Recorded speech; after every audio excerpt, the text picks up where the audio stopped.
አንዳንድ ሰው ስንት ቤተ ክርስቲያን ውስጥ ያላየው ያልተማረው ያላወቀው ያልደረሰበት ህይወትን ሰጥቶት ሊለውጠው የሚችል ስንት ነገር እያለ ያለበት ቦታ ላይ ሆኖ እኔ ራበኝ ምንም እኮ ጠብ የሚል ነገር አላገኘውም ይላል። ሰው ከእግዚአብሔር ጋር ካልሆነ በነገራችን ላይ እንኳን ሰፊው ቀርቶ ጠባቡም ቦታ ራሱ አይመጥነው። በጣም አድርጎ ነው የሚረበሸው። በጣም አድርጎ ነው ውጣ ወረድ ውስጥ የሚገባው። አሁን እግዚአብሔር በነገራችን ላይ ሳንጮህ ቀርተን አይደለም ዝም የሚለን። ከጩኸታችን ባልተናነሰ ግን ኃጢአት ሳያንሰን በደል ስለምናበዛ ሰላም ሳይሰጠን ቀርቶ ነው አሁን እንደዚህ የምንጮህ። ሰጥቶን አበላሸነው ተበጣበጥንበት። ፍቅር ሳይሰጠን ቀርቶ ነው ሰጥቶን እኛ ጥላቻን አነገስንበት። እንደኛ መቃብር የሆነ ማን አለ ታዲያ? ሁሉንም ነገር ሰጠን አደረገልን፣ ሁሉንም ነገር አጎናጸፈን፣ አበላሸነው መልሰን። እኛ ያበላሸነውን ነገር ደግሞ እኮ መልሰን እሱ ላይ እናላክከዋለን። አንተ እኮ ነህ እንሏለን። እሱ ምን ያርግ? እሱማ ባህሪው ራሱ እኮ መልካም ነው፣ ንጹህ ነው፣ ነውር ነቀፋ የማይስማማው ልዑል የሆነ አምላክ እኮ ነው። እኛ ነን የተሰጠንን መጠቀም ያቃተ። እናንተ አልጋችሁን ተማምናችሁ ስትተኙ እግዚአብሔር ግን ካልጋው በታች የተሸከመው እጅ እሱ። እግዚአብሔር እኮ እንዴት አንቀባሮ እንደሚያኖረን አላወቃችሁ? አንቀባሮ አመላችንን ስለሚያውቀው አንቀባሮ ነው የሚያኖረን። እግዚአብሔር አብሮ ካለ ጥቂትም ሆነ ትፈራለህ። እግዚአብሔር አብሮ ከሌለ ለምን ዓለምም አትሆንም ባዶ ነው። ዛሬ እኛን አይቶ እግዚአብሔርን የሚያይ ማን አለ? ስንታይ መልካችን የእግዚአብሔርን ይመስላል። ስንታይ ስራችን እግዚአብሔርን ይመሰክራል። ስንታይ ቁጥራችን ውስጥ የማይቆጠረው የእግዚአብሔር መላእክት በመካከላችን የቆሙ ይመስላል። አንመስልም። እውነታው ይሄ ስራችን፣ ንግግራችን፣ ተግባራችን፣ ሁሉ ነገራችን አይስማማም ከእግዚአብሔር ጋር። ብዙ ሆነን ድምጻችን የማይሰማው ጯሂ ስለጠፋ አይደለም። እግዚአብሔር አብሮን አለ ወይስ የለም ብሎ የሚጠይቅ ልቡና ያለው ሰው ምናልባት ከኛ መካከል ስለታጣም ሊሆን ይችላል። ክርስቲያን መሆናችንን ምናልባት ከወላጆቻችን ተወልደን ካልሆነ በቀር እኛ ላይ የሚነበብብን ሰዎች እኮ ያልሆነንም አለ። መወለድ ብቻ እኮ በነገራችን ላይ ክርስቲያን እኮ አያረግም። ታውቃላችሁ? መወለድ ብቻ አያረግም። ዛሬ አብዛኞቻችን እግዚአብሔርን ጠርተነው ተማጽነነው ምን እንድናረግ ትፈልጋለህ ብለነው ድምጹን ለመስማት ራሱ አንፈልግም። እኛው ራሳችን የምናረገውን ወሰነናል። ቶሎ ብለን እንጸልይና በልበቃ በዚህ ደግሞ ዘምተን የሆነ ነገር እናርግ ይባላል። እንዴት ማለት ነው? ዛሬ አሁን ዘፈን ኃጢአት መሆኑን ሁላችንም እናውቀዋለን። ለምን አናቆመው? 2 ቀን ታቆመውና 3ኛው ቀን ላይ ምን ያረጋል? እንድታጉረመርሙ ያረጋል። ትለዋል። በህልማችሁ ተኝታችሁ አየን የምትሉትን አልጋችሁ ላይ የተገላበጣችሁ የምትመለከቱትን ነገር በሙሉ እናንተ እንደገዛ ፈቃዳችሁ አትተርጉሙት። ያየኸው ቀይ ሰው በሙሉ ማርያም አይደለም፣ ሚካኤል አይደለም፣ ገብርኤል አይደለም። መናፍስትን ሁሉ መርምሩ ይላል መጽሐፍ። ሰይጣን ራሱን የብርሃን መልአክ አድርጎ እንደሚመጣ ይናገራል። ሰው ወዶ መሰለ ሚካኤልን እንጀራ የሚለምነው አጋርን ሲያበላት ስላየኮ ነው። ሰው ወዶ መሰለ ሚካኤልን እርዳኝ የሚለው እስራኤልን ሲራዳ ስለተመለከተ እኮ ነው። ሰው ወዶ መሰለ እንዴ ሚካኤልን እንኳን ማብላትና መታደቅ ቀርቶ የእግዚአብሔርን መንግስት አውርሰኝ ብለን እኛ ሚካኤልን ልጠይቀዋለን። የቆምንባት ያለንባት ቤተ መቅደስ የእግዚአብሔር አካሉ ናት። እዚህ ሰው ጫማውን ካላወለቀ የት ሊወልቅ ነው? እዚህ ሰው ራሱን ዝቅ ካላረገ የት ራሱን ዝቅ ሊያረግ ነው? እዚህ ሰው ራሱን ከእግዚአብሔር ጋር ላያገናኘው የሚችለውን ነገር አውልቆ ካልጣለ የት ሊጥል ነው? ዛሬም የእግዚአብሔር ልጆች የሚያሰኘንን ነገር በሙሉ አሽቀንጥረን ጥለን መሬታዊ ከሆንን ሰንብተናል። ዓለማዊ አስተሳሰብ፣ ዓለማዊ ንግግር፣ ዓለማዊ አኗኗር። አዳምና ሔዋን እኮ አሁን ቁርበታቸውን አውልቆ የብርሃን ልብስ ለብሰው ገነት ውስጥ እየተመላለሱ ነው። እኛ የነሱ ልጆች ግን እግዚአብሔር የሰጠንን የብርሃን ልብስ ቅድስና ለብሰን በብርሃኑ መመላለስ ሲጠበቅብን እኛ ቁርበት ካለበስን ብለን እናስቸግራለን። ለራሳችንም አላወቅንበትም። አያችሁ? ስለዚህ ያረጋችሁት ልብስ አይሆናችሁም እያላችሁ ነው። የምትኖሩት ኑሮ አይበጃችሁም። የምታስቡት ክፉ ሐሳብ ይቅርባችሁ። ስለ ጫማን አውልቅ ማለት በራስ መመካትን አውልቀጣለው እያለ ነው እግዚአብሔር። በራስ መመካትን ሞከርከው፣ አየኸው፣ በቃ ሞከርከው፣ አየኸው፣ የአቅምህን ጣር ቶ ከዚህ በኋላ ጫማህን አውልቅ ማለት በራስ መመካት አቁምና የሚመካ ቢኖር በማን ይመካ?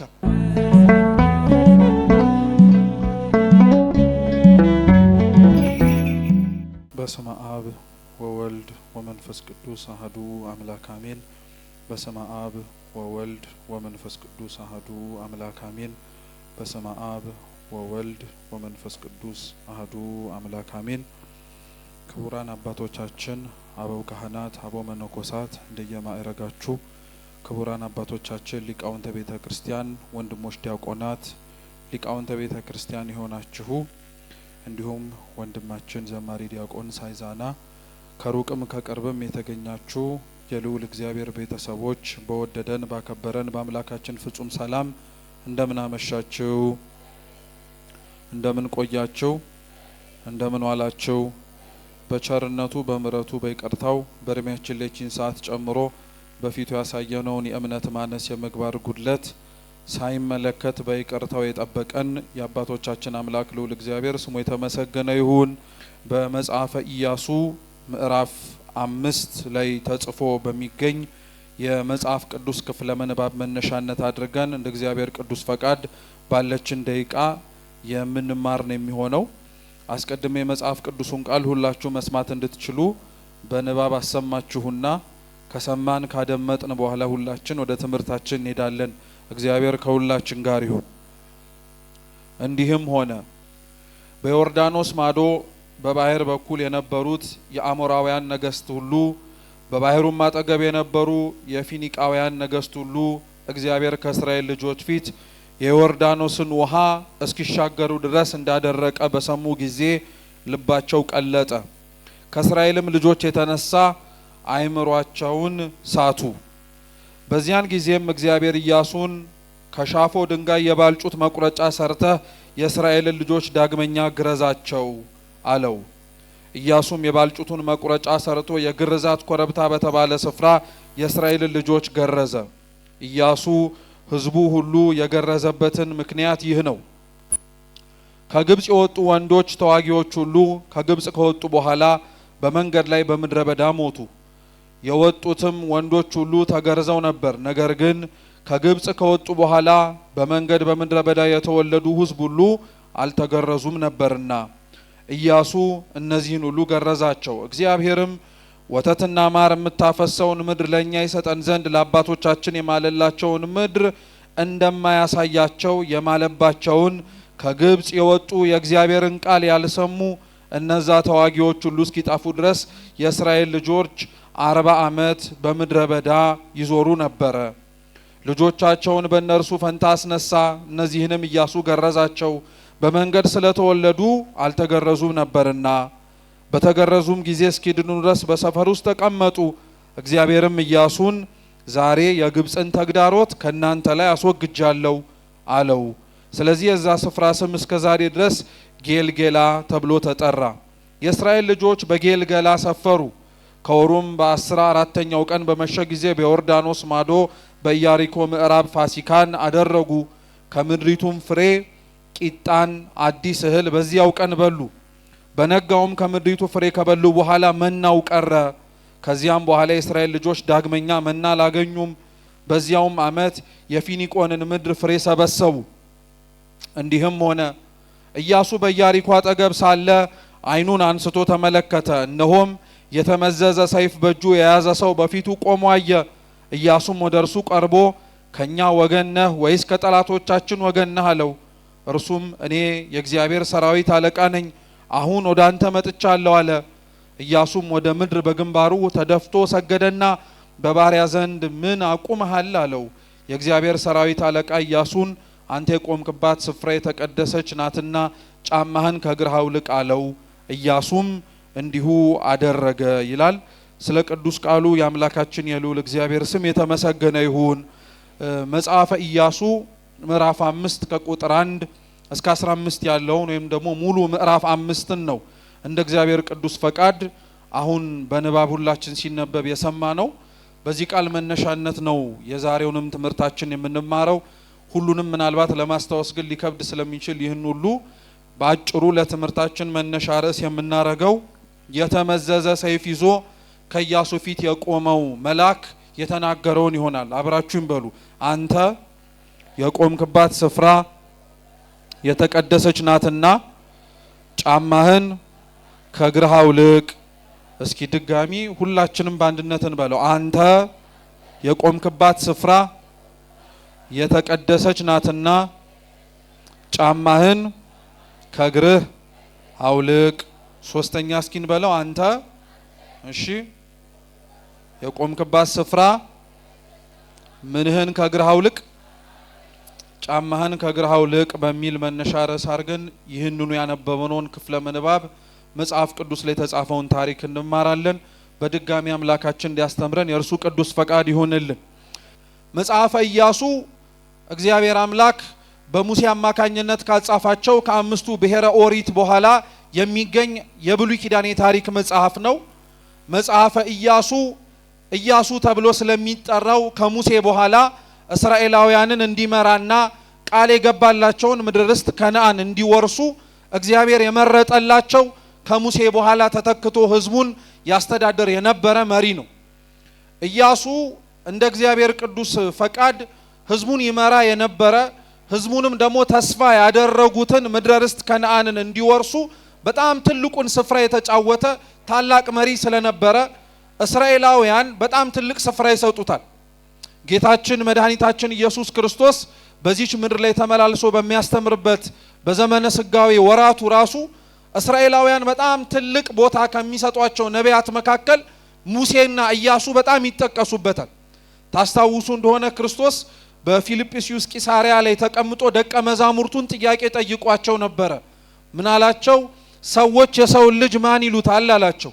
ስለ ማንነቱን የጠየቃቸው እና ሰዎች ተብለው የሚጠሩት ከደቀ መዛሙርቱ ውጪ ያሉት ሰዎች ክርስቶስን ማን ብለው እንደሚጠሩት ተናገሩ። አንዳንዶች መጥምቁ ዮሐንስ ነው ይሉሃል፣ አንዳንዶች ኤርሚያስ ነው ይሉሃል፣ አንዳንዶች ኤልያስ ነው ይሉሃል፣ አንዳንዶች ደግሞ ከነቢያት አንዱ ነህ ብለው ይጠሩሃል አሉ። ህዝቡ ስለ ክርስቶስ የተናገረውን ደቀ መዛሙርቱ እንዲህ ይሉሃል ብለው የተናገሩት እንዲሁ ዝም ብሎ በመላምት የተነሳ አይደለም።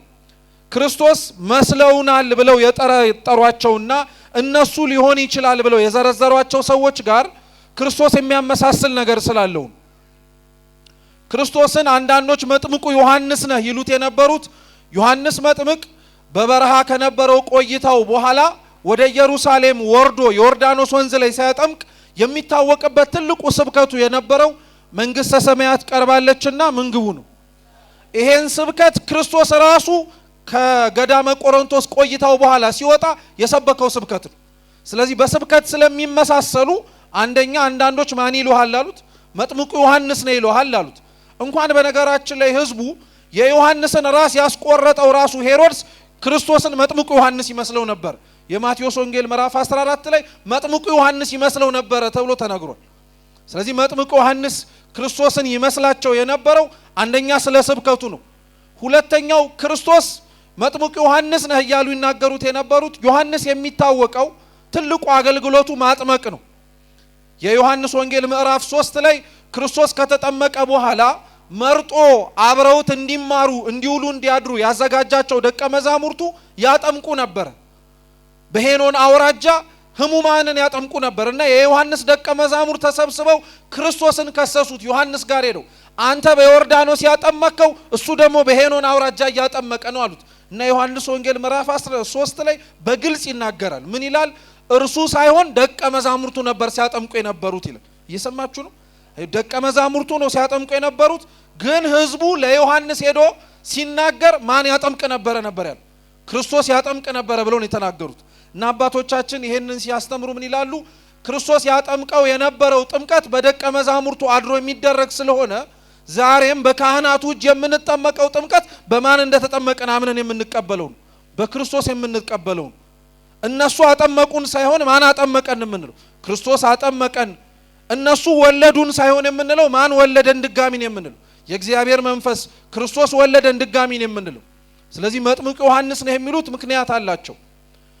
አንዳንዶች ደግሞ ኤርሚያስ ነው ይሉሃል አሉት። ኤርሚያስ በብሉይ ኪዳን ከነበሩ አበይት ነቢያት መካከል አንዱ ነው።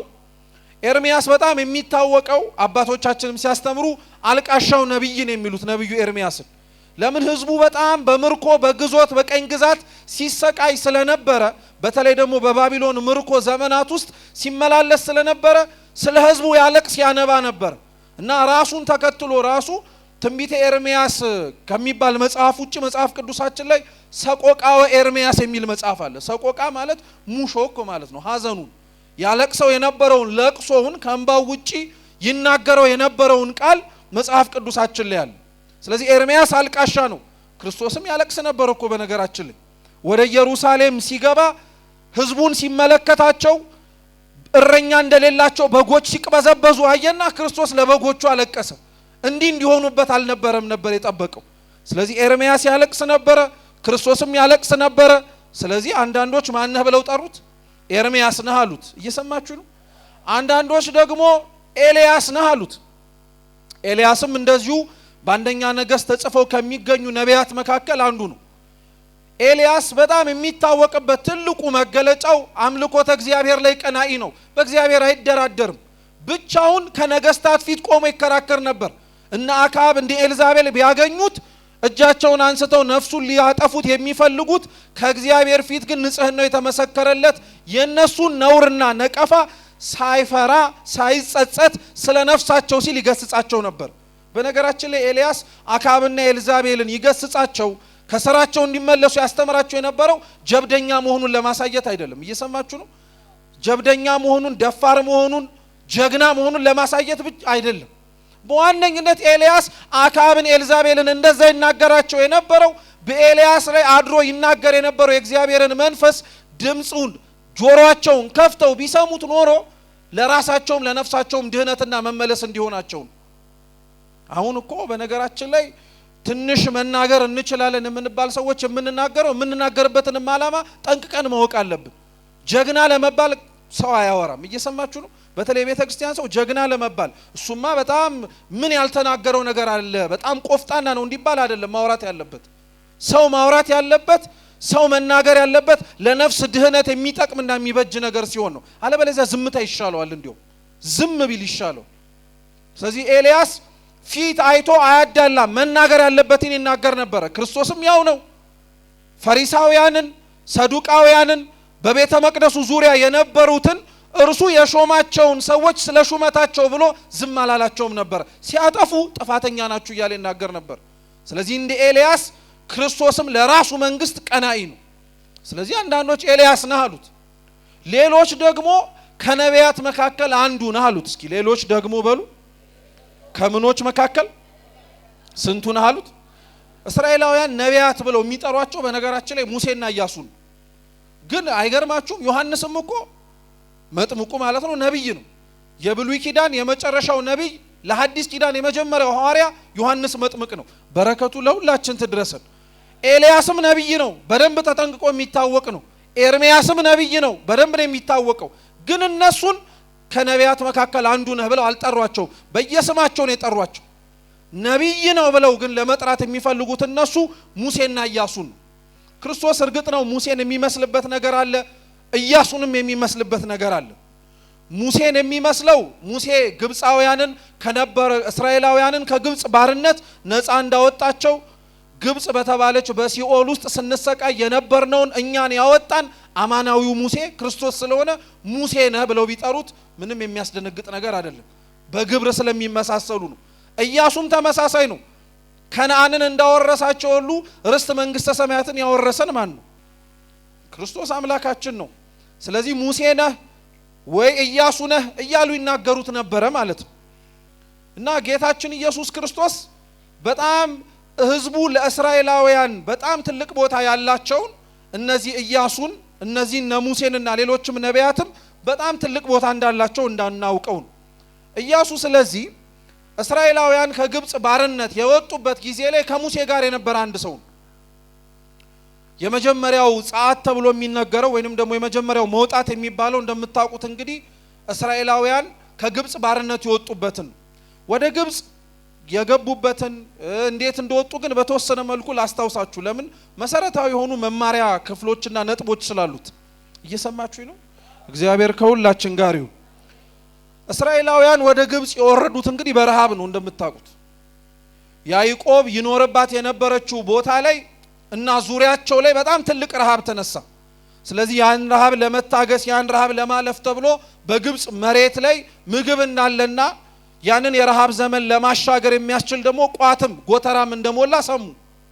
ያዕቆብ ይሄንን የረሃብ ዘመን እሱና ቤተሰቦቹ እንዲያልፉ ብዙ ነገር ሞክሯል። እንደምታውቁት ወንድሞቹ ወደ ግብፅ እየወረዱ እህል ይሸምቱ ነበር። በግብፅ ደግሞ ረሃቡን እንዲያልፉ ያንን የመጣባቸውን መከራ ህዝቡን እንዲያሻግር ደግሞ በገዛ እጃቸው የሸጡት ወንድማቸው ደግሞ እዛ አለ ዮሴፍ የሚባለው።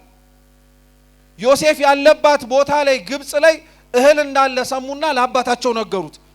እዚህ ከምንሞት እዚህ ከምንጠፋ ወዴት እንውረድ አሉት። ወደ ግብፅ እንውረድና እንጥገብ አሉት። የሚገርመው የነሱ አስተሳሰብና ሐሳብ አይደለም። በነገራችን ላይ በጣም የሚገርመው ምን እንደሆነ ታውቃላችሁ? የያዕቆብ መልስ ነው። ኦሪት ዘፍጥረት ምዕራፍ 46 ላይ እህል እንዳለ ግብፅ ሲነግሩት ያዕቆብ ተነስቶ አልሄደም። መጀመሪያ ፈቀቅ አለና ጸሎት አረገን የሚል አይገርማችሁ? ረሃብ እኮ የሚያስታግስ ነገር እኮ አይደለም። ጥም እኮ እስኪ ቆይ ነገ የሚያስብል ነገር አይደለም። ረሃብና ጥም ከበላንና ከጠገብን በኋላ ሌላው ነገር ይደርሳል ብለን በጣም ትኩረት የምንሰጠው ነገር ነው። ያዕቆብ አይገርማችሁም? ከረሃቡና ከጥሙ በላይ እግዚአብሔር ፈቅዶ ነው ወይ የምወርደው ብሎ ጠየቀ። እና እግዚአብሔር ወደ ግብጽ ለመውረድ አትፍራሉ እዛ የሚሰራው ሐሳብ ስላለ አስቀድሞ ከአባትየው በፊት ልጁን ልኮ ቦታውን እንዲስተካከለለት ስላረገ ውረዳለው ዛሬ ስንቱ ነው በነገራችን ላይ እንጀራ ብሎ የጠየቀውን ከእግዚአብሔር ለመቀበል ፈቃድ ነው ብሎ የሚለምን ሰው አለ እንደኛ ጋር እንጀራ ሰጠኝ ነው እንጂ ፈቃድ ይሁን ከዛ በኋላ የሚመጣ ጉዳይ ያዕቆብ ግን ከሚበላው እንጀራ በላይ ያሳሰበው የማን ፈቃድ ነው እግዚአብሔር ፈቃድ ነው መውረዴን ትፈቅዳለህ ወይ መሄዴን ትመኝልኛለህ ወይ አለው ብዙ ነገር ነው የለመነው ቤት ገብታችሁ አንብቡት እግዚአብሔር እሺ አትፍራ ውረድ አለው 72 ነፍሳት ሆነው ይላሉ አባቶቻችን ከነበሩበት ቦታ ላይ ወረዱ ግብጽ ደረሱ ታሪኩን ለማሳጠር ዮሴፍን መጀመሪያ ላይ አላወቁትም ነበር በኋላ ላይ ግን አወቁት ከዛ በኋላ አባታቸውንም በዛ በግብጽ ዙሪያ ይገኝ የነበረውን ምግብ እያበላ እያጠጣ እንዲኖር አደረገው ያዕቆብ ግን በጣም የሚገርማችሁ ሲበላ ሲጠጣ ረሃቡንና ጥሙን ሲረሳ ሙሉ በሙሉ እግዚአብሔርን አልረሳውም እና መጨረሻ ላይ የሚያርፍበትና የሚያንቀላፋበት ዘመን ሲደርስ ምን አላቸው ለልጆቹ ሰብስቦ አደራችሁን ነፍስ ከስጋዬ በመተለየበት ጊዜ ላይ እዚህ ሳይሆን ሀገሬ ቀበሩኛል እየሰማችሁ ሀገሬ ቀበሩኝ ሰው የሞተበት ቦታ ላይ የትም ቢቀበር እኮ ችግር የለውም አንዳንዶቻችን እንደውም በወሬ ራሱ ሰው ያወሩ ሰው ሰምታችሁ አጣቁ ዋናው ልሙት እንጂ የትም ቀበሩኝ እኔ አይመለከተኝ ወንዝም ዳር ጣሉኝ የሚል ሰው አለ የትም መጣልም አንፈልግም ይሄ እኮ የከበረ ሰውነት እኮ ነው ማረፊያው ቤተ መቅደስ ነው መሆን ያለበት እንጂ የትም ጣለኝ አይባል ሲጀመር የኛ አይደለም የትም ቦታ ምንጥለው ሰውነት ራሱ የማን ነው የእግዚአብሔር ነው ስለዚህ በእግዚአብሔር ቦታ ላይ ነው ማረፊያ ያለበት ያዕቆብ ምን አለ የወጣውበት ቦታ ላይ ሄዳችሁ ቅበሩኝ ከአባቶቼ ከአብርሃም ከይስሐቅ ጋር አለ ይሄ እኮ ብቻ አይደለም ዮሴፍስ የሚያርፍበት ጊዜ ድረስ እኔንም አለ እንግዲህ አስቡት ዮሴፍ እኮ ግብጽ ላይ ንጉስ የነበረ ሰው ነው ከንጉሱ አንድ ወደ ታች ወርዶ እንደራሴ ሆኖ ይመራ የነበረ መሪ ነው ግብጽ እንደምታከብረው ልክ ግብጽ መቀበር ግን አልፈለግም ግብጽ ማረፍ አልፈለግም ግብጽ የስጋው መቀመጫ እንዲሆን አልፈለግም አባቶች ያረፉበት አባቴ ያለበት ቦታ ሂዱና ቀበሩኛል ሁለቱም ዮሴፍም ያዕቆብም በሚባል ደረጃ ማለት ነው እስራኤላውያን በእያንዳንዱ እንቅስቃሴያቸው ላይ አባቶቻቸውን የሚወዱበትና የሚፈቅዱበት ዋሻ ወይንም ደግሞ ማረፊያ ቦታ ያሳርፏቸዋል ሲንቀሳቀሱ ደግሞ ሬሳቸውን ይዘው ይንቀሳቀሱ ነበር ለአባቶቻቸውና ለቃል ኪዳኖቻቸው ያላቸው ቦታ በጣም ትልቅ ቦታ ስለሆነ ጭብጡ ግን ምን መሰላችሁ በጣም የሚገርማችሁ ነገር ያዕቆብ ተሰዶ የመጣበት ቦታ ከናን እንደሆነ ታውቃላችሁ ያዕቆብ እኮ መጀመሪያ ከናን ነበር ከነበረበት ከከናን ነው ተነስቶ ወደ ግብጽ ይወረደው ከግብጽ ደግሞ ገብተው ተመልሰው ወዴት ነው መሄድ የፈለጉት ወደ ከናን ያላችሁበትን ቦታ በነገራችን ላይ ስታጡት ነው የምታውቁት ከናን እኮ በጣም የምታምር በጣም ማርና ወተት ታፈልቃለች ትሰጣቸዋለች ተብላ ቃል የተገባችላቸው ቦታ ናት መጀመሪያውኑ ነበሩበት ከናን ቦታ ላይ ይኖሩበት ነበር ግን እህል አጡበት እኔ በጣም ነው የሚገርማችሁ ከናን እንደ አንድ ሰፈር አርጋችሁ እንዳታስቡት በነገራችን ላይ ከናን በጣም ትልቅ ከተማ በጣም ትልቅ ስፍራ ነው እንዴት 72 ሰው አገር ይጠባዋል እስኪ አስቡት ለራሳችሁ ማለት ነው 72 ሰው አገር ይጠባዋል 72 ሆነው የምንበላው አጣናሉ ስንት እኮ ያላደረሱት ያላዩት ያልተመለከቱት እኮ አገር አለ ከናን ላይ እዛው ያለችባቸው ቦታ ላይ ግን ሆነው ራበን ጠማናሉ አንዳንድ ሰው ስንት ቤተ ክርስቲያን ውስጥ ያላየው ያልተማረው ያላወቀው ያልደረሰበት ህይወትን ሰጥቶት ሊለውጠው የሚችል ስንት ነገር እያለ ያለበት ቦታ ላይ ሆኖ ግን ሆኖ እኔ ራበኝ ምንም እኮ ጠብ የሚል ነገር አላገኘውም ይላል ሰው ከእግዚአብሔር ጋር ካልሆነ በነገራችን ላይ እንኳን ሰፊው ቀርቶ ጠባቡም ቦታ ራሱ አይመጥነው በጣም አድርጎ ነው የሚረበሸው በጣም አድርጎ ነው ውጣ ወረድ ውስጥ የሚገባው ከናን እንዴት ይጠባል እስኪ አስቡት እነሱ 72 ሆነው ከናን ጠበበን አሉ እግዚአብሔር እኮ ከግብጽ ባርነት ህዝቡን ነፃ ሲያወጣው እኮ 600 ሺህ አድርጎ ከናን ሊያስገባቸው ነበር እንግዲህ አስቡት 72 ሆነው አልበቃንም ያሉት መሬት ላይ እግዚአብሔር 600 ሺህ ህዝብ አድርጎ መልሶ ሊያመጣቸው ነው ምን ቁም ነገር ያለው መሰላችሁ ቦታችሁ ላይ የሚያጠግባችሁ የሚያረካችሁ ያለው ግብአትና የሚሟላው ነገር በሙሉ መሰናዳቱ አይደለም ቦታው ላይ እግዚአብሔር አለ ወይስ የለም ለዛ ነው አባቶቻችን ረድኤተ እግዚአብሔርን የእግዚአብሔር መገኘትን እንደ ቀላል ጉዳይ ይመለከቱትም ዜናቦ ላይ ለዛ ነው ይሄን ሐሳብ እንድንረዳው አንድ ታሪክ አለ ለረጅም ዓመታት በጾም በጸሎት ተወስነው ይኖሩ የነበሩ አንድ አባት ነበሩ ይባላል። እና እኚህ አባት ለ40 ዓመት ያክል ከዘረጉ ሳያጥፉ ካሉበትም ቦታ ሳይወጡ ፍሩክታ መካከል ማለትም ደግሞ በጣም ጠባብ የሆኑ አለት አጣብቂኝ ውስጥ ገብተው መራር የሆነ ቅጠል እየበሉ ይጾሙ ይጸልዩ ነበር። ስንት ዓመት? 40 ዓመት። እግዚአብሔር አምላክ ጽናታቸውን ተጋድሏቸውን የቆዩበትን ዘመን ተመለከተና ከፊት ለፊታቸው ተገልጦላቸው ወዳጄ ልፋትህን ድካምህን ለኔ ብለህ የከፈልከውን ዋጋ ተመልክቻለሁ፣ ዘመኑም እጅግ ብዙ እንደሆነ ማይቻለሁ፣ እንደ ስራዬ ልክፈልህ ወይስ እንደ ቸርነት ያለ። እኚህ አባት የእግዚአብሔርን ቸርነት እስካሁን አላወቁትም። 40 ዓመት ግን ጠባብ ዋሻ ውስጥ እንደቆሙ ያውቃሉ። 40 ዓመት ግን እየመረረ ቅጠል እየበሉ እንደታገሱ አውቀዋል። ስለዚህ የእጃቸው ላይ ያለውን ቦታና እጃቸው ላይ ያለውን ፍሬ ተመለከቱና እንደ ስራዬ ክፈለኝ አሉት። እንደምን እግዚአብሔር አምላክ እንደ ቃል ይሁንልህ አሉ። እና ይህ አባት ተመልሶ ከነበረበት ቦታ ላይ ያቺ ጠባ ቆሞ ይጸልይባት የነበረበት ቦታ ላይ ልክ ሲገባ ቦታው ጠበበ። 40 ዓመት እኮ ጥበቱ አልታወቀው። 40 ዓመት እኮ እንዳጣበቀው አላወቀ። ልክ እንደ ስራዬ ከፈለኝ ብሎ ቦታው ላይ ግን ሲቆም ቦታው ጠበበው። ልክ እንደ ስራዬ ከፈለኝ ብሎ ሲመለስ ይበላው የነበረውን ያ መራሩን ጣዕም ያለውን ቅጠል ሲቀምሰው ጭራሽ መረረው። ድሮ ለካ ያጣፈጠለት ድሮ ለካ ተጠባባ የሆነች ቦታ ላይ ቆሞ እንደ ሰፊ ሁኔታ እንዲንቀሳቀስ ያደረገው የራሱ ስራ ሳይሆን የማንቸርነት ነው። ሰው በዚህ መሬት ላይ ሲኖር በነገራችን ላይ ቀላል ነገር አይደለም። እግዚአብሔር እንደ ቸርነት ክፈለኝ ማለት አንዳንዶቻችን እንዲሁ ዝም ብለን ቃል ይመስለናል። ስራችን ምንም ነገር እንደማያመጣ ጠንቅቀን ስለምናውቀው ነው። ስራችን ምንም ነገር ጠብ እንደማያደርግ በደንብ ስለተረዳ ነው። ከምኛ ከምናወጣው ከጉልበታችን በላይ በጣም የምንተማመንበት ነገር የማን ቸርነት ነው? እግዚአብሔር ለሁላችን ቸርነቱን ያርቅብን። ስለዚህ እስራኤላውያን ቸርነቱ ርቋቸው ስለነበረ 72 ሆኖ ቦታው ጠበባቸው። ከቸርነቱ ጋር አብረው ግን ሲሆኑ 600 ሺህ ሆነው ኑ ግቡበት አላቸው እግዚአብሔር። ያ የነበሩበት ያ የወረዱበት የግብጽ ከተማ ብዙ ስቃይ አይተውበታል፣ ብዙ ተንገላተውበታል፣ ተጨንቀዋል፣ ተገፍተዋል። እንደ ላባቸው እንደ ድካማቸው አልተሰጣቸውም። ያበረከቷቸውን ነገሮች ራሱ በእነሱ ስም አይጠራም። ዛሬ የትኛውም ሰው ሀገረ ግብጽን ለመጎብኘት ሲሄድ እኮ በእስራኤላውያን ላብ የተገነባውን ፒራሚድ አይቶ ይሄ እስራኤላውያን የሰሩት አይልም፣ ይሄ የግብጽ መስህብ ነው የሚሉ። ግን ያን ጡብ ደርድረው አገሪቷ የምትጠራበትን ስራ የሰሩት እነማን ናቸው? እስራኤላውያን ናቸው። ዛሬ ሀገር ወገን ዘመድ ሁሉም ይርሳው እንጂ ቤተክርስቲያን የዋለችውን ውለታ እግዚአብሔር ያውቀዋል። በደንብ ጠንቅቆ ነው የሚያውቀው። አንዳንዶችም በደንብ አድርገው የተረዱትም አሉ። ቤተክርስቲያንን ማቆየት፣ ቤተክርስቲያንን መጠበቅ፣ ቤተክርስቲያንን እንዳለችበት ክብሯና ወሰኗ ሰላሟን መስጠት ለኛ ብቻ ሳይሆን ለሁሉም የሚተርፍ እንደሆነ ጠንቅቆ የሚያውቁት አሉ። በአንጻሩም ደግሞ የማይመለከታቸውም አሉ፣ አያገባንም የሚሉ። ስለዚህ እግዚአብሔር አምላክ እዛ ሁሉ ህዝብ ላይ ይሄ መዓት ይሄ ውርጅብኝ ሲወርድ ዝም ብሏቸው ነበር። ዝም አላቸው። 400 ዓመት እኮ ቀላል አይደለም። እኛ እንኳን ለዚህ ለተወሰኑ ዓመታት ለምንኖርበት እኮ ሀገር ቤተክርስቲያን ወገን የሚሰቃየውን እንግልትና ስቃይ አይተን ስናነባ ስናለቅስ እግዚአብሔር ለምን ዝም አለን እንላለን። አንተ እኮ አሁን ነው ዝም ያለ። እነሱ ስንት ዓመት ነው ዝም የተባሉት? 400 ዓመት። አንድ ሰው 400 ዓመት ይኖራል? መልሱ እንጂ አይኖርም አይደል? እኛ ስናውቀው በዚህ ዘመን ላይ በታ 400 ዓመት እንደውም ተውት።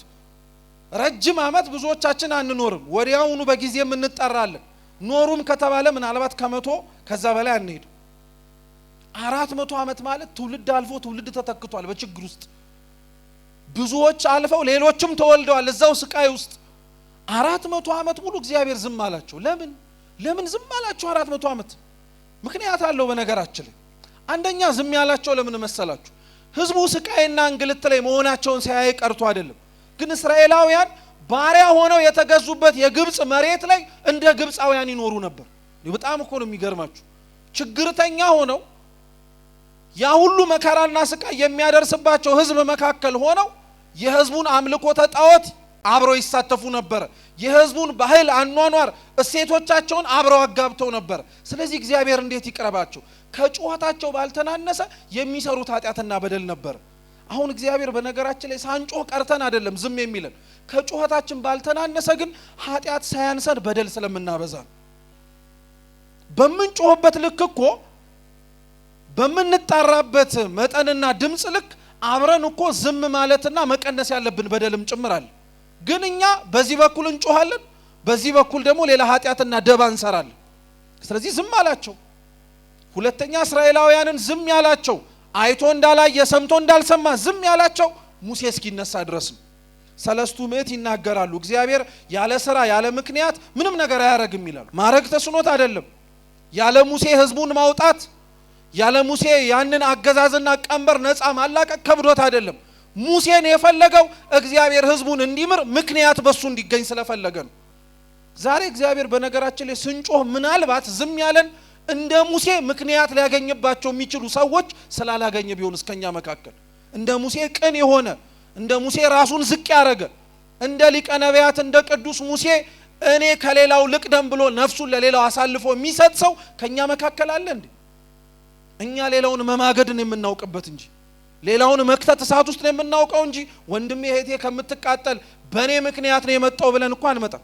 ታስተውስታላችሁ ሙሴ በጣም የሚታወቀው ትልቁ ነገሩ የነበረው እግዚአብሔር አምላክ በጣም ረጅም ዘመናት እስራኤላውያን ታግሷቸው እና ከአንድ ቀን በላይ ግን የምታስተውሱ ከሆነ በጣም አብዝቶ አዘነባቸው። ምክንያቱም ህዝቡ እንደተመረጠና እንደተቀደሰ ህዝብ አይንቀሳቀስም። ህዝቡ ቃል እንደተገባለትና እግዚአብሔር እንደሚያረግለት ሰው አይራመድም ነበር። ስለዚህ ህዝቡን ላጠፋቸው ነው። ሙሴ ምን እንዳለ ትዝ ይላችኋል? ህዝቡን ከምታጠፋ እኔን ከህይወት መጽሐፍ ደምስሰኛለሁ። እኔ እግዚአብሔርን እምላችሁ እንዴት ከባድ ነገር እንደሆነ ታውቃላችሁ? አፈጣጣሪንም ምርሳው እኮ ማለት እኮ መኖሬን ህልውናዬን መንግስትን ልታወርሰኝ ቃል ከገባህበት ከልቡና ላይ አጥፋኝ እኔን፣ እነሱን ግን ምህረት አድርግላቸዋል። እንዲህ ምክንያት ተገኝቶበት ሀገር ወገን ዘመድ ቤተክርስቲያን የሚያስምር ሰው ይኖር ይሆን ከኛ መካከል? አያችሁት? እግዚአብሔር ዝም ሲል የሚሰራበትን ምክንያት እየፈለገ ነው ማለት ነው። እነዛ ምክንያቶችን ሌላ ሰው ነው ብላችሁ አትፈልጉ። እኛው ነን መስተካከልና መለወጥ ያለብን። እኛው ነን እግዚአብሔር ምክንያት ፈልጎ ሀገር ወገን ዘመድን እንዲምር ተስተካክለን መገኘት ያለብን። ሌላ ሙሴ አትጠብቁ። እኛው ነን ሙሴዎቹ፣ እኛው ነን መስተካከል ያለብን። እዚህ ሙሴ እስኪነሳ ኃጢያት በደላቸውን እስኪተው ድረስ ታገሳቸው። እነሱ ኃጢያት በደላቸውን አላቆሙም። ሙሴ ግን መጣ። ሙሴ ተነሳ፣ እንደምታስተውሱት ወጣ። ተመልሶ በርጅና ወራት ደግሞ እግዚአብሔር አምላክ መልሶ ግብጽ ላይ አስመጣው። 10 መቅሰፍቶችን ፈርዖን ላይ ላከበት። የፈርዖን መቅሰፍትስ ላይ የምንማረው ቁም ነገር ምን መሰላችሁ? ኦሪት ዘጸአት ምዕራፍ 3 ላይ እግዚአብሔር አምላክ በጸጳጦሱ ሙሴን ሲያነጋግረው ህዝቤን ሂድና ለፈርዖን ልቀቅ ብሎሃል በለዋል። እየሰማችሁ ነው? ምን አርግ ብሎሃል?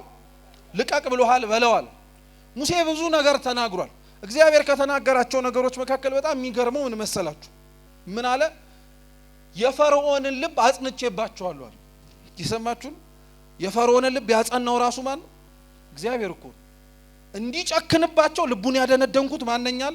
እኔ ነኝ አለ። ለምን እንዴ? የነዚህስ መበደል አንድ ነገር ነው።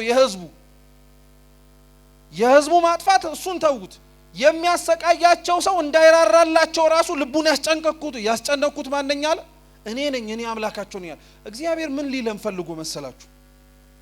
የፈርዖን ልብ ያስጨከነው የፈርዖን ልብ እያያቸው እንዳይራራላቸው እየተመለከታቸው እንደያዝንላቸው ያደረገው ሊያስምርና ሊያስራራ የሚችል ነገር እነሱ ከእግዚአብሔር ፊት ስላላሳዩ። ሁሉም ከላይ ሲታይ የሚያለቅስ ይመስላል።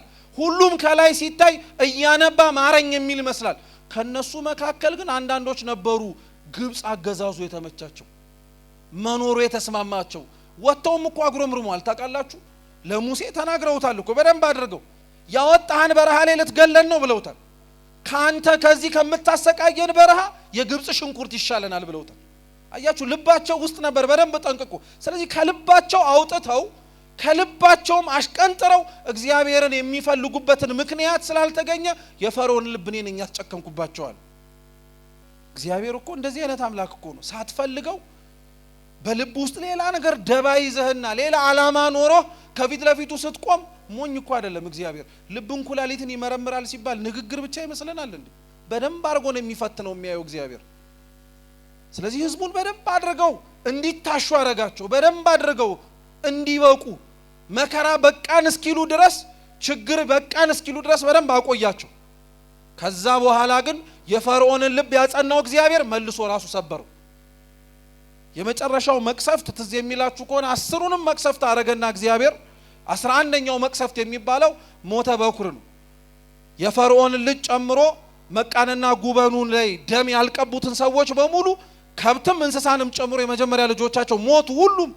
ፈርዖን 10 መቅሰፍት ሲመጣበት እኮ አንዴ እሺ አንዴም ብያለ ነበር። የገዛ ልጁን ግን ሲያጣ ከአቅሙ በላይ ሆነበት። በቃ ይዘህልኝ ውጣ አልፈልግም። እግዚአብሔር ለምን ይመስላችኋል 11ኛው መቅሰፍት መጀመሪያ ማድረግ አይችልም ነበር? ሞተ በኩርን መጀመሪያ አድርጎ እኮ በመጀመሪያው መቅሰፍት ማገላገል ይችል ነበር። መቅሰፍቱን በእያንዳንዱ ያሳልፈው የነበረው ያለውን ኃይል ለፈርዖን ለመግለጽ ሳይሆን የፈርዖን ልብ ተሰብሮ እሱም እግዚአብሔር እንዲመለከተው ነበር። እየሰማችሁ ነው? ያለ ምክንያት አላረገውም። እግዚአብሔር ግን የፈርዖን ልብ አልሰበርም አለ። ስለዚህ መጨረሻ ላይ ሊሰብረው የሚችለው የገዛ ልጁን ሲያጣ ስለሆነ ልጁን አሳጣው። ይዘህ ጠቅልለህ ውጣልኝ አለው። ህዝቡን ሙሴ እየመራ ሙሴን ደግሞ የእግዚአብሔር መልአክ ቅዱስ ሚካኤል እየመራ ባህሩን ተሻግረው ወጡ፣ ተገላገሉ። ያ ህዝብ ከግብጽ ሲወጣ 40 ቀን ነበር ይፈጅበት የነበረው ለመግባት። የት? ከነዓን።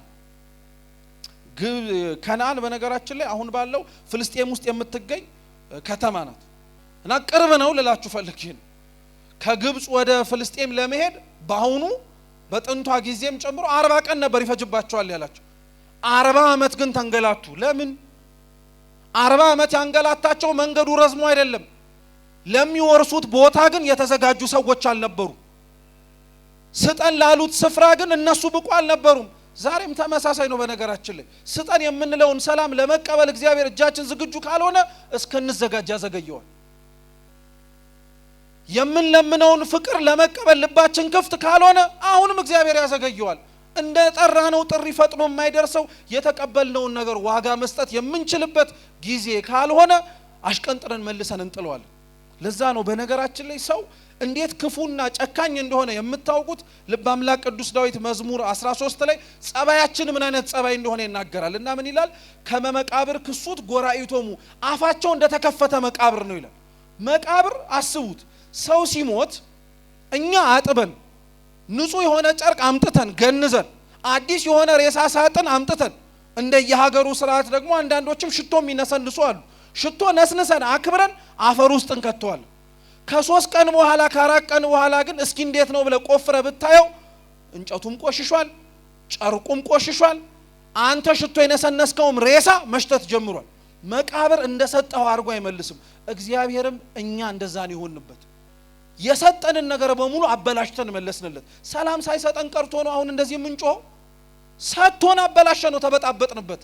ፍቅር ሳይሰጠን ቀርቶ ነው ሰጥቶን እኛ ጥላቻን አነገስንበት። እንደኛ መቃብር የሆነ ማን አለ ታዲያ? ሁሉንም ነገር ሰጠን፣ አደረገልን፣ ሁሉንም ነገር አጎናጸፈን። አበላሸነው መልሰን እኛ ያበላሸነውን ነገር ደግሞ እኮ መልሰን እሱ ላይ እናላክከዋለን። አንተ እኮ ነህ እንሏለን። እሱ ምን ያርግ? እሱማ ባህሪው ራሱ እኮ መልካም ነው፣ ንጹህ ነው፣ ነውር ነቀፋ የማይስማማው ልዑል የሆነ አምላክ እኮ ነው። እኛ ነን የተሰጠንን መጠቀም ያቃተን። እግዚአብሔርነቱ ሁላችን ልቡናችንን ይመልስልን። ብዙ ተሰጥቶን ያልተጠቀምንበት ነገር አለ። ስናጣውና ስናበላሸው ብቻ እሪ እያለን የምንጮህበት ማለት ነው። እስራኤል እንዲህ ነበረ። ለቦታው አልተዘጋጀም። በረሃ ላይ ሲሄድ አበላኝ አለው እግዚአብሔርን። ስንዴ እኮ አዘርቶ ማብላት ይችል ነበር በረሃ ላይ። መና ከሰማይ ማውረድ ይከብዳል ወይስ በረሃ ላይ ስንዴ ማዘራት? መልሱ እንጂ የትኛው ነው የሚቀለው? ስንዴው ነው የሚቀለው እኮ። መሬት ቅርብህ ነው። መሬት ቅርብ ነው። አሸዋውን እዛ እንኳን ሊበቅል አይችልም እንዳንል እግዚአብሔር ከሰማይ መና መውረድ ከቻለ አሸዋ ላይ ማብቀል አይሳነው። አሸዋው ላይ ግን እንዲዘሩ አልፈለገም። ለምን? እንዳይደክሙበት እኮ ነው። ዘርተው አጭደው ወቅተው እንዳይበሉት ጊዜ የለም። መንገደኞች ናቸው። ከሰማይ መና ወረደላቸው። ጠማን አሉት። ስሙ እስኪ ጠማን ሲሉትስ አፈሩ ላይ አሸዋው ላይ ውሃ መስጠት አይችልም? ይችላል። አፈሩ ላይ ውሃው ላይ ውሃ ቢሰጣቸው ነገር ግን ስሙ ውሃው ሲደፈርስባቸው መጠጣቱን ጠጥተነዋል ግን ምን ዋጋ አለው የደፈረሰ ውሃ ነው ብሎ ያሙታል። እንዴ እግዚአብሔር እኮ እንዴት አንቀባሮ እንደሚያኖረን አላወቃችሁ? አንቀባሮ አመላችንን ስለሚያውቀው አንቀባሮ ነው የሚያኖረን። አለት ላይ ውሃ ሰጣቸው። ደፈረሰ ብለው እንኳን ማጉረምረም አይችሉም። ያለት ውሃ ንጹህ ነው። በቃ ምንም እንከን አይገኝበትም። እንደዛ እየጠጡ መዝሙረ ዳዊት መዝሙር 77 ላይ ግን እግዚአብሔርን አሙት ይላል። አሙት ማብላት ይችላል ወይ ማጠጣት ይችላል ወይ? አጥግቦ አብልቶ አኑሮ ልጆችን አሳድጎልህ እንዴት እግዚአብሔርን አታምነው? አንተ የረሳውን በጣም ብዙ ነገር እያስታወሰ እንደዚህ አንቀባሮ እያኖረ እንዴት እግዚአብሔርን ትረሳዋለህ? አንተ እኮ በጣም ብዙ እኔና እናንተ የረሳነው በጣም ብዙ ነገር አለ።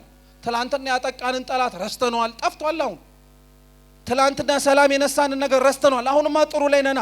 በእያንዳንዳችን ህይወት ነው የምላችሁ። እናንተ አልጋችሁን ተማምናችሁ ስትተኙ እግዚአብሔር ግን ካልጋው በታች የተሸከመው እጅ እሱን እንዳትናወጡ የጠበቃችሁ እሱን እኮ ነው እንደዚህ ያደረገው። መጽሐፈ ቀለምንጦስ ላይ አባቶቻችን የሐዋርያት ሥራም ላይም ጭምር በትርጓሜ ያስተምሩታል። ሐዋርያው ቅዱስ ጴጥሮስ እግዚአብሔርን ጠየቀው፣ አትተኛም ወይ ብሎ ጠየቀው። እየሰማችሁ ነው? አትተኛም አይደክምህም አለ። እና እግዚአብሔር ቢያንቀላፋ ምን ሊመጣ እንደሚችል እንዲረዳው ብሎ እጅህን ዘርጋለውና ይላሉ አባቶቻችን እጁ ላይ እንቁላል አስቀመጠለት። እየሰማችሁ ነው? አስቀመጠለትና ቅዱስ ጴጥሮስ በመለኮታዊ ስልጣኑ እንዲያንቀላፋ አዘዘው። እና ወዲያውኑ እንቅልፉ ሲመጣበት ቅዱስ ጴጥሮስ እጁ ላይ ያለው እንቁላል ወድቆ ተሰበረ። እና እግዚአብሔር ምን አለው? ባንቀላፋ እንዲህ ነው የምትሆኑት አለ። ለዛ እኮ ነው እረኛችን አይተኛም አያንቀላፋም፣ እስራኤልን የሚጠብቀው አይተኛም አያንቀላፋም የምንለው ለዚህ ነው። እኛ ነን ያንቀላፋንበት እንጂ እግዚአብሔር አንቀላፍቶብን አያውቅም። መተኛታችንን አይቶ እንኳን እግዚአብሔር ከመቀስቀስ አንድ ቀን ቦዝኖ ያውቅ። ስለዚህ እግዚአብሔር አምላክ ህዝቡን አላቸው የሚሆኑ አይደሉም። አብዛኞቹ በረሃ ላይ ቀሩ። አብዛኞቹ ትወርሳላችሁ የተባሉትን ቦታ ሳያዩት ቀሩ። እንዲህ ከመሆን እግዚአብሔር ይጠብቀን። እውነት አስባችሁታል? ቃል ተገብቶላችሁ ያን ሁሉ ዘመን ተንገላታችሁ የምታገኙትን በረከት ሳታገኙ ባጭር መቅረት እግዚአብሔር ከልክሎ አይደለም። እኛ እዛ በረከት ላይ ለመድረስ ግን የሚያስችለውን ነገር ቀድመን ስላላሟላ ቀሩ። አብዛኞቹ ሞቱ። ሙሴም አንቀላፋ። ከዛ በኋላ ኢያሱ መጣ። ለዛ ነው መጽሐፈ ኢያሱ ምዕራፍ 5 አሁን ከ1 ጀምሮ ሲነበብ እንደሰማችሁት አዲስ ትውልድ ተነሳ። ያን አዲስ ትውልድ ኢያሱ ከነዓንን መውረስ እንዲችሉ መንገድ ይዟቸው ሄደ። መንገድ ላይ ሲሄዱ ትላንትና ከትላንትና በፊት ስታያም በሚጓዙበት በእያንዳንዱ መንገድ ጠላቶች ይገጥሟቸዋል። የሚያጠቋቸው፣ የሚገፏቸው፣ የሚተናኮሏቸው ነበሩ። አብዛኞቹን እያሸነፉ ነው ሄዱት። ቦታቸው ላይ እግዚአብሔር እስኪደርስ ድረስ ያሉበት ቦታ ላይም ደግሞ እስኪያርፉ እግዚአብሔር እየጠበቃቸው ነበር መልአኩን ልኮ። ህዝቡን እግዚአብሔር ሲጓዙ ከመሬት አንድ ስንዝር ከፍ አድርጎ አሸዋው እንዳያቃጥላቸው፣ ከላይ ያለው የበረሃው ፀሐይ እንዳያግላቸው በደመና ጋርዶ፣ ከኋላ ያሉት ጠላቶቻቸው መተው እንዳይደርሱባቸው በደመና ሸፍኖ ከፊት ያለውን መንገዳቸውን እያከናወነ ሚካኤል ይመራቸው ነበር። ምንም ነገር አልሆኑ። እንደዚህ እየተንከባከበ ወሰዳቸው። ሲነበብ እንደሰማችሁት ዮርዳኖስን ወንዝ ግን ልክ እንደተሻገሩ ዙሪያቸው ላይ የነበሩት ሰዎች እስራኤላውያን እግዚአብሔር የዮርዳኖስን ወንዝ እንዳሻገራቸው እና አብሯቸው እንደሆነ ሲሰሙ ልባቸው ቀለጣል። እስኪ ልባቸው ቀለጠ በሉ እንጂ ምናቸው ቀለጠ? ልባቸው የቀለጠው እነዛ ጠላቶቻቸው ህዝቡን የፈሩት ምን ስለሆነ ነው? ህዝቡ ቁጥሩ ብዙ ስለሆነ ነው? አይደለም። እግዚአብሔር አብሯቸው ስላለ። እግዚአብሔር አብሮ ካለ ጥቂትም ሆነ ትፈራለህ። እግዚአብሔር አብሮ ከሌለ ለምን ዓለምም አትሆንም ባዶ ነው። አሁን እኛ እንዳለን እንደ ቁጥራችን ተሰሚነታችን ምናችን የጎደለው ለምን ይመስላል? ጉዳዩ የቁጥር ሳይሆን ማን አብሮን ከኛ ጋር መሆን ስላለበት ነው። እግዚአብሔር ከኛ ጋር አብሮ መኖር ስላለበት ነው። ለዛ ነው የቤተ ክርስቲያን የዘወትር ልመናዋ ጸሎት የሆነው። ለዛ ነው ቁጥር ሊኖረን ይችላል። ነጠላ አጣፍቶ ሊመጣ የሚችል ሰው ከየቤተ ክርስቲያኑ ላይ ጠፋ ይችላል። ግን ጌታ ሆይ አንተ አብረህን ከሌለህማ ምን ዋጋ አለን? እኛ ህዝቡ ጠላቶቻቸው ይፈሯቸው ነበር። ገና መራመድና ኮቴያቸውን ሲሰሙ ይደነግጡ ነበር። ምክንያቱም አብረው ብቻቸውን የሚሄዱ ህዝብ አይደለም፣ እግዚአብሔር አብሯቸው አለ።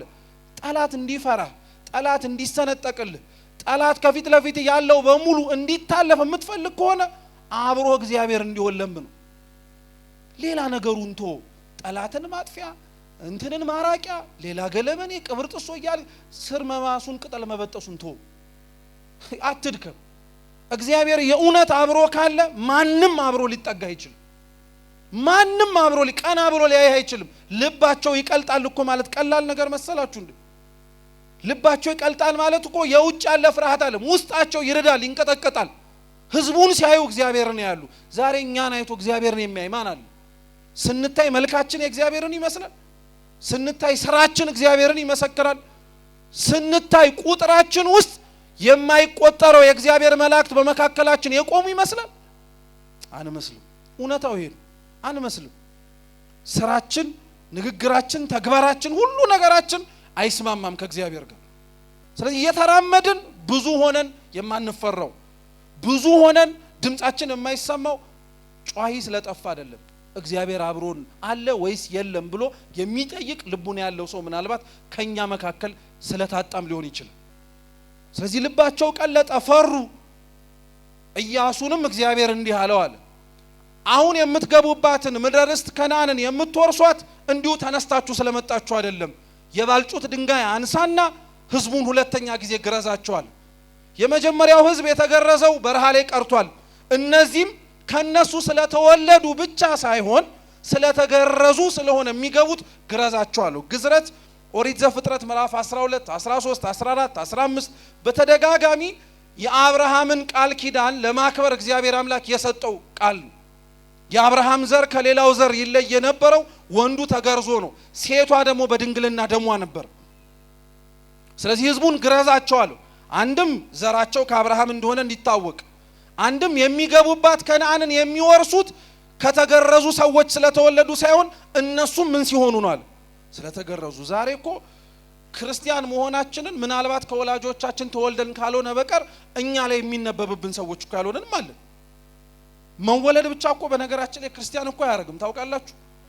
መወለድ ብቻ አያረግም።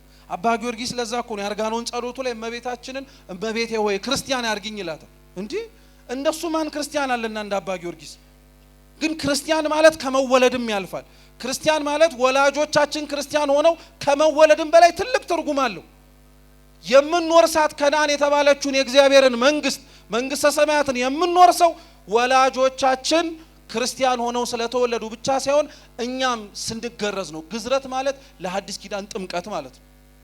እስኪ አስቡት፣ ወላጆች የሆናችሁ እዚህ ውስጥ ልጆቻችሁን ስለወለዳችኋቸው ብቻ ክርስቲያን ይሆናሉ?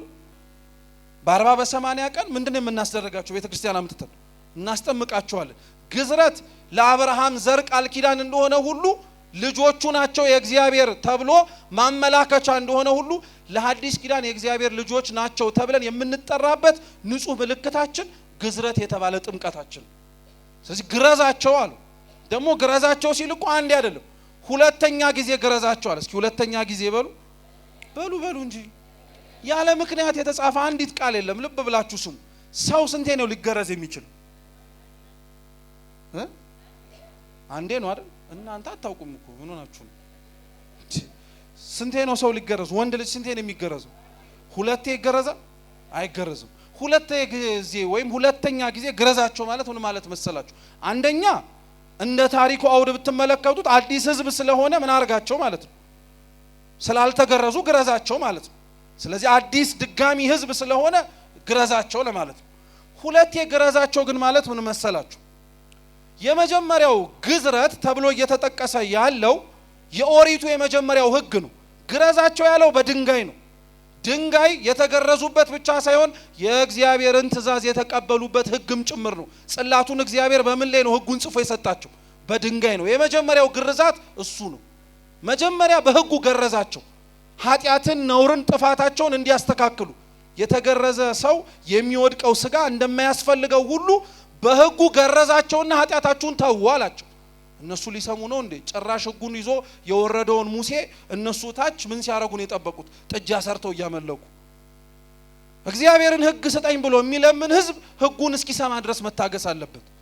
እግዚአብሔርን አናግረኝ፣ ምን እናርግ፣ እባክህ መልእክትን ስጠን፣ ምን ማድረግ እንዳለብን ምራን ካለ ድምጹን እስኪሰማ መታገስ አለበት። ዘገየብኝ ብሎ ሌላ ነገር ማድረግ አይችልም።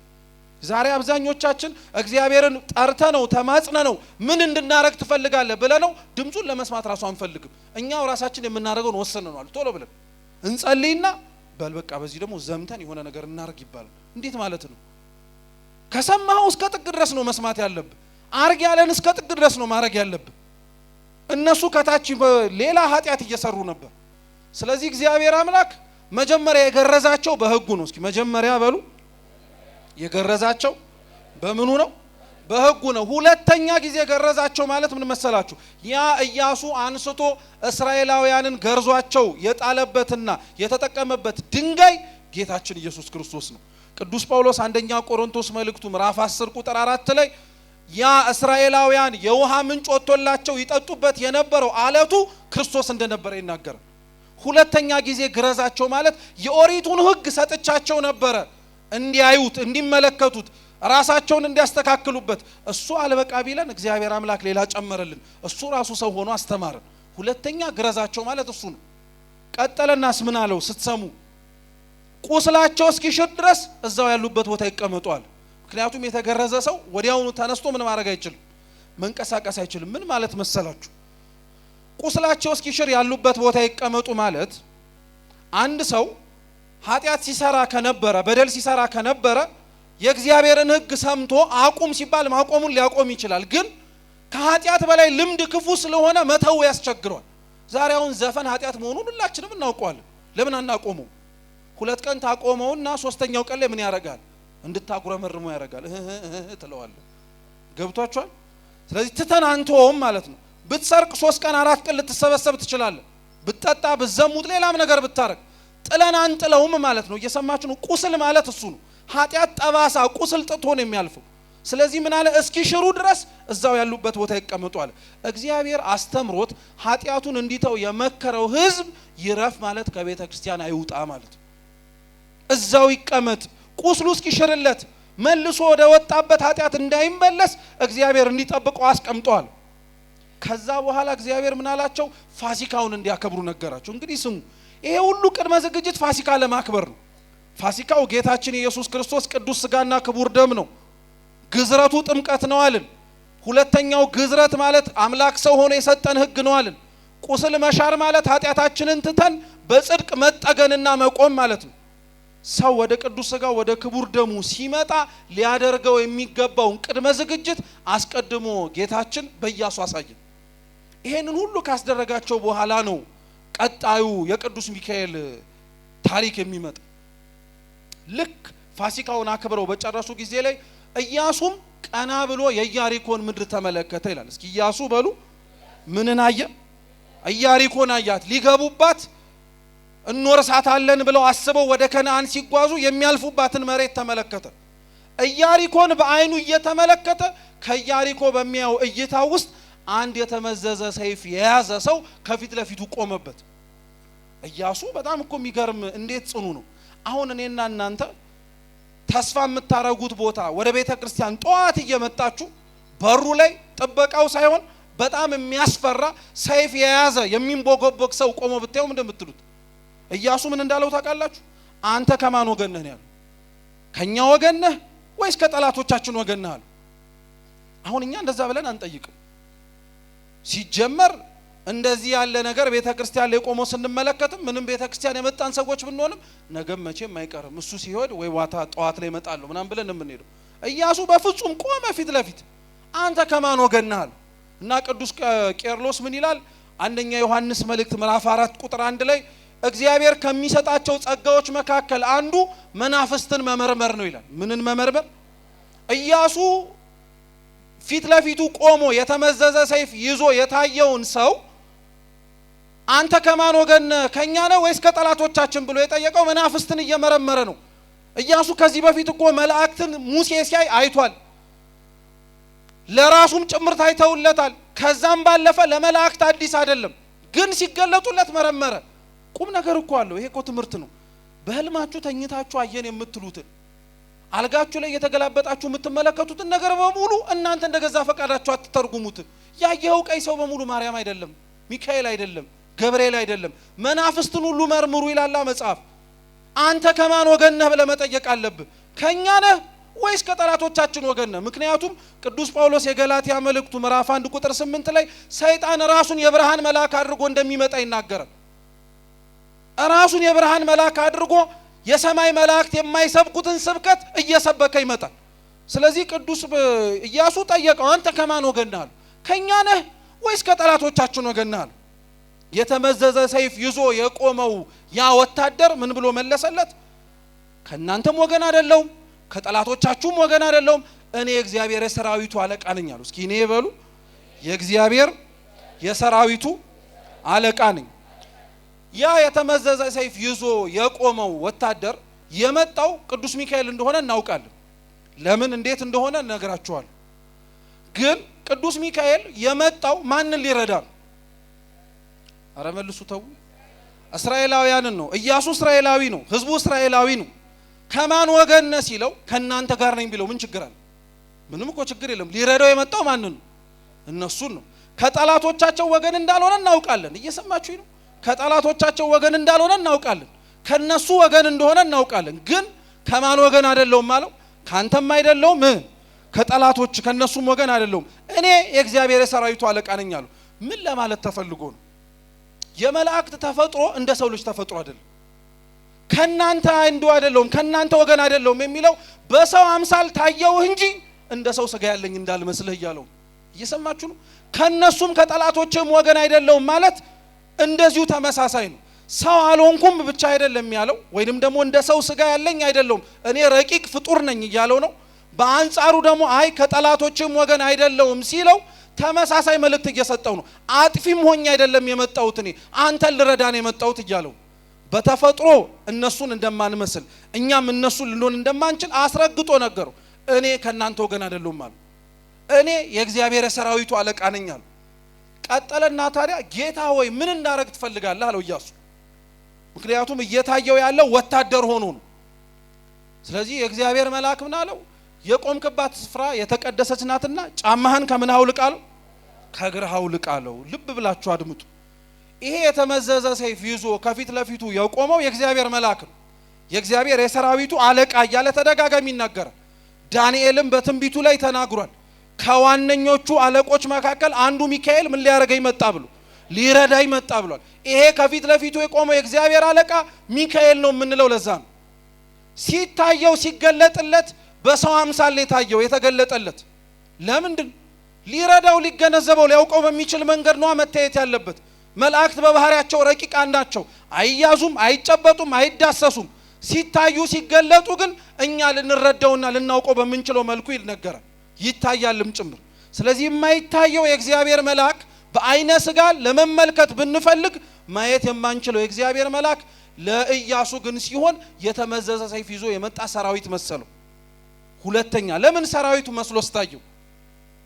ኢያሱ ወደ ኢያሪኮ እየሄደ ያለው ለውጊያ ነው። ስለዚህ አብሬህ ለዘምትን የመጣሁት ብሎ ለሚሰራው አገልግሎት እንዲመች ብሎ የእግዚአብሔር መልአክ ሰራዊት መስሎ ታየው። ሁለተኛ ሶስተኛ የእግዚአብሔር መልአክ ለኢያሱ የታየው ለምንድን ነው? ጠላቶቹን ሊያድንለት ነው። ጠላቶቹን ሊያፍጠፋለት እሱን ሊያድነው ነፃ ሊያወጣው ነው።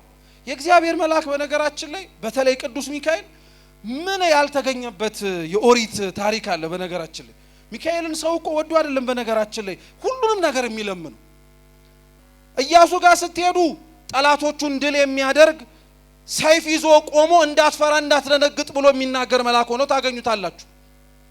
ኦሪት ዘፍጥረት ምዕራፍ 16 ላይ ብትፈልጉት ከአጋር ጋር ልጇን ይዛ ስትሰደድ አይዞሽ አትፍሪ ብሎ ሲያበላት ሲያጠጣት ያለ ሰው ወዶ መሰለ ሚካኤልን እንጀራ የሚለምነው? አጋርን ሲያበላት ስላየኩ ነው።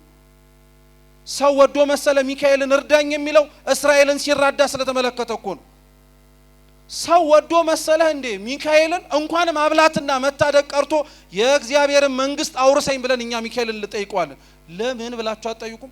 አንደኛ ነገሥት ምዕራፍ 19 ላይ ኤልያስ ወደ መጣበትና ወደ ከፍታው ቦታ ላይ ለመሄድ የሳት ሰረገላ መጥቶ ከመንጠቁ በፊት የእግዚአብሔር መልአክ ቀሰቀሰውና ብላ አለው።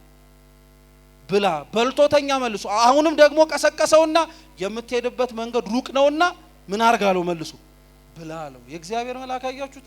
እንኳን መሬታዊ ነገር ሰማያዊ ነገር ማውረስ የሚችል ነው። ስሙ የተመሰገነ ይሁን። እውነት ቅዱስ ሚካኤል እንኳን ለስጋችን ቀርቶ ለነፍሳችን የሚተርፍ ታላቅ መልአክ ነው። ይሄው ኤልያስን እኮ አሳያችሁ። ከነበረበት መሬት ወደ ሰማይ እንዲሄድ ምግብ ብላ ያለው እሱ ነው። ዛሬም ቅዱስ ሚካኤል በነገራችን ላይ እንዲህ አይነት ሰባኪ ነው። ሚካኤል እንዲህ አይነት ሰባኪ ነው። ስብከት ምንድነው ብላችሁ ብትጠይቁት ሚካኤልን የምትሄዱበት መንገድ ሩቅ ነውና ምን አርጉ ነው የሚላችሁ? ብላ ቁረብ ነው የሚል። ሌላ ተአምር የሚመጣ እንዳይመስል ቁረብ ነው የሚል። ቶሎ ቶሎ ብላ ቶሎ ቶሎ ብለ ቅዱስ ሥጋውን ክቡር ደሙን ውሰድ የምትሄድበት የምትጠራበት አገልግሎት ሰፊ ነው። ስለዚህ ተዘጋጅ ይላል። ወደ ታሪኩ ግን ስንመልሰው የእግዚአብሔር መልአክ የተባለው ይህ ቅዱስ ሚካኤል ሰይፍን መዞ ታየው ይላል። እስኪ ሰይፍን መዞ በሉ እንጂ ሰይፍን መዞ የቤተ ክርስቲያን ኪነ ህንጻ አሰራር ላይ አይታችሁ ከሆነ እዚህም ቤተ መቅደስ ገብታችሁ ከሆነ ከቤተ መቅደሱ ወይንም ደግሞ ቅድስተ ቅዱሳን ተብሎ ከሚጠራው ወደ ታቦቱ የሚመራው በር ላይ አይታችሁ ከሆነ በግራና በቀኝ ምን እንደሚሳሉት መላእክት ናቸው። በብላችሁ አታውቁ? መላእክት ናቸው። በአንድ እጃቸው ሰይፍ ይዘው በአንድ እጃቸው ደግሞ አፎቱን ይዘው የሰይፉን ሰገባ ማለት ነው የሚመልሱበት። እየሰማችሁ ነው? እንደዛ ይዘው ነው የሚታዩትና መላእክት ሰይፍ ይዘው የሚታዩበት ዓላማና ምክንያት አላቸው። አንደኛው ሰይፉ የእግዚአብሔር ኃይል ምክንያት ነው። ስለዚህ ሰይፉን ይዞ ታየው ማለት የእግዚአብሔር መልአክ የእግዚአብሔርን ኃይል ይዞ ፊት ለፊቱ ታየው ማለት ነው። አሸናፊነቱ፣ ረዳኢነቱ፣ ሁሉንም ነገር የሚያደርገው ቅዱስ ሚካኤልም ከማን በተገኘ ኃይል ነው? የእግዚአብሔር ኃይል ነው። ሰይፉ ማለት እሱ ነው። እየሰማችሁ ነው? ከራሱ ማንም ምንም ሊያደርግ የሚችል የለም። የእግዚአብሔርን ስም የተሸከመ መልአክ ስለሆነ ሰይፉን ይዞ ኃይሉን አሳየ። ሁለተኛ ሰይፍ ይዘው የእግዚአብሔር መላእክት የሚታዩት ሰይፍ ይቆርጣል፣ ይለያያል አንዱን ከሌላው። የእግዚአብሔር መላእክትም ሰይፍ የሚይዙት ኃጢአታችንን ከኛ ቆርጠው አስወግደው የሚጥሉልን ስለሆኑ ነው። አምኖ ለለመናቸው ኃጢአት በደሌን እንድተው እርዳኝ ላለው ሚካኤል ሰይፍ ይዞ ታየ ማለት እሱ ነው። ለዛ ነው በጣም የሚታወቁ የቅዱስ ሚካኤል ስዕሎች መካከል አንዱ በእግሮቹ ሰይጣንን ረግጦ በአንድ እጁ ሚዛን ይዞ በሌላ እጁ ደግሞ ምን ይዞ ነው የሚታዩ? ሰይፍ ይዞ ነው የሚታዩ። በእግዚአብሔር ኃይል ሰይጣንን እንዳሸነፈው በእግዚአብሔርም ኃይል አሁንም በተሰጠው ሰይፍ ከኛ ኃጢአትን የሚያርቀው መልአክ ቅዱስ ሚካኤል ሰይፍን ይዞ ታየው። ከዛ በኋላ ግን ተናገረው። ሰይፍ ይዞ ስላየው አይደለም ያወቀው። ልብ ብላችሁ ስሙ። ሰይፍ ይዞ ስላየው ከፊት ለፊቱ ቆሞ እኔ የእግዚአብሔር የሰራዊቱ አለቃ ነኝ ብቻ ስላለው አይደለም የእግዚአብሔር መልአክ መሆኑን ኢያሱ አውቆ የሰገደለት የቆምክባት ስፍራ የተቀደሰች ናትና ምንህን አውልቅ ስላለው ነው።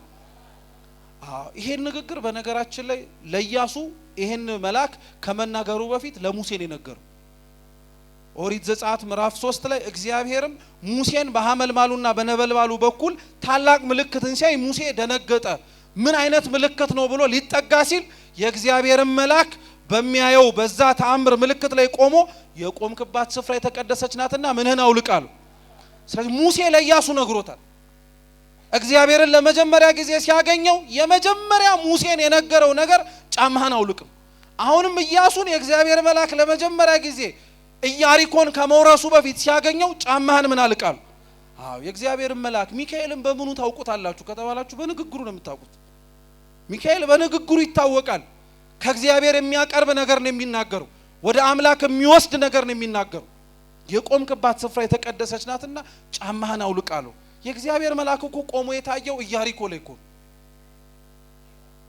ያ የሚወርሷት መሬት እኮ አሕዛብ የመሉባት ቦታ ነው። ልብ ብላችሁ ስሙ አደራ።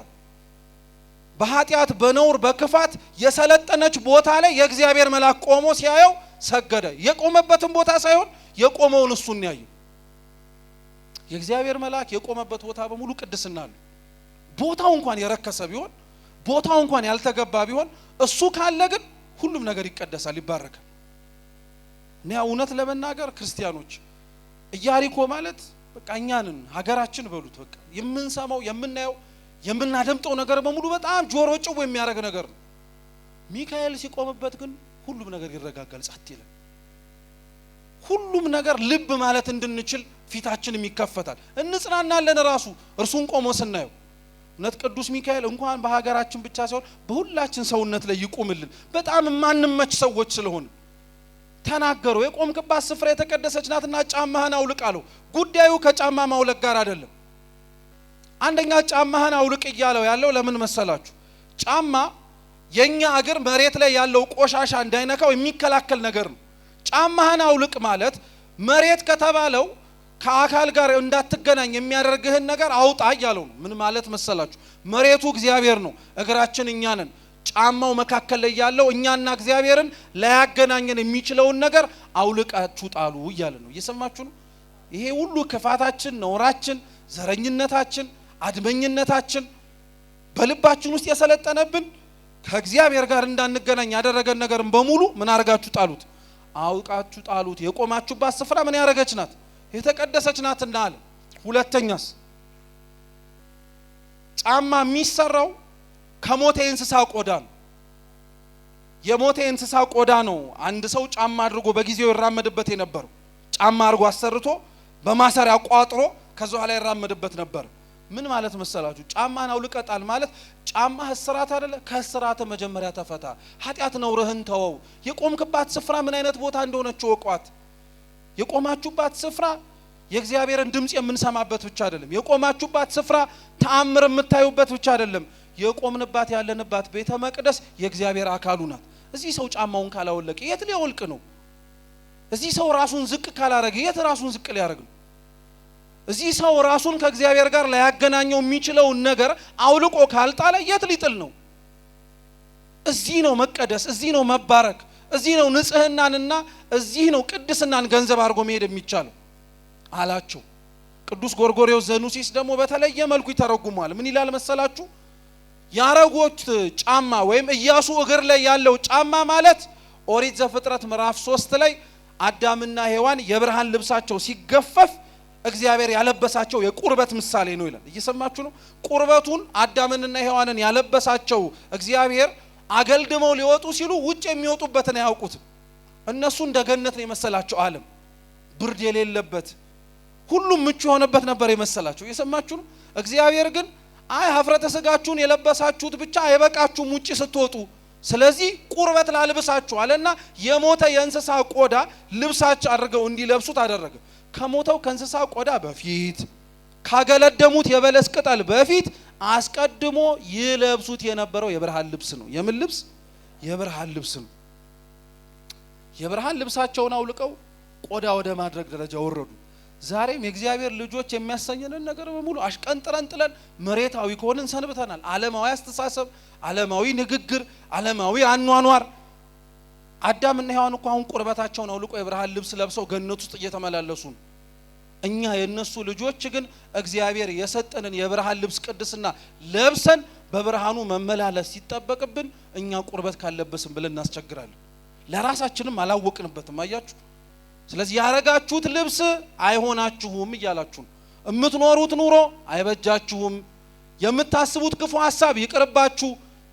ቅዱስ ጎርጎርዮስ የተናገረውን ይሄን ቃል ቅዱስ ባስልዮስ ዘቂሳርያ ደግሞ እንዲላል እግዚአብሔር ሰው አብሮት እንዳለ የሚታወቀው ሐሳቡ ተቀድሶ ንግግሩ ተባርኮ ስራው ተከናውኖ ሲታይለት ነው አለ። ይህን እግዚአብሔር ለሁላችን ያድርግልን። ይሄ ከሌለው ግን አንድ ሰው እግዚአብሔር አብሮት እንደሌለ ይታወቃል አለ። ስለዚህ ጫማችሁን ከእግራችሁ አውልቁ አላቸው። ጫማህን ከእግርህ አውልቅ ሲለው እየነገረው ነው። ይሄንን የምትጓዘውን ጉዞ ኢያሪኮን ድል ማድረግ የምትፈልግ ከሆነ አሸንፈም መግባት የምትፈልግ ከሆነ ያረከውን ሰዋዊ ነገሮችን በሙሉ አሽቀንጥረህ ጣለዋል። እውነት እኮ ነው። በነገራችን ላይ አሁን እግራችን ላይ ሁላችንም ያረግነው ጫማ እንደፈለግን እንድንራመድ ያስቻለን ነው አይደል? ነው አይደለም? ባዶ እግሩን እንደሆነ ሰው ጫማ ያረገ ሰው አይሳቀቅም አይደል?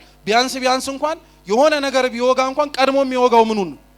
ጫማውን ነው። ምን ማለት መሰለ? ጫማን አውልቅ ማለት በራስ መመካትን አውልቀ ጣለው እያለ ነው እግዚአብሔር። በራስ መመካትን ሞከርከው፣ አየኸው፣ በቃ ሞከርከው፣ አየኸው፣ ያቅምህን ጣርክ ቶ ከዚህ በኋላ ጫማህን አውልቅ ማለት በራስ መመካት አቁምና የሚመካ ቢኖር በማን ይመካ?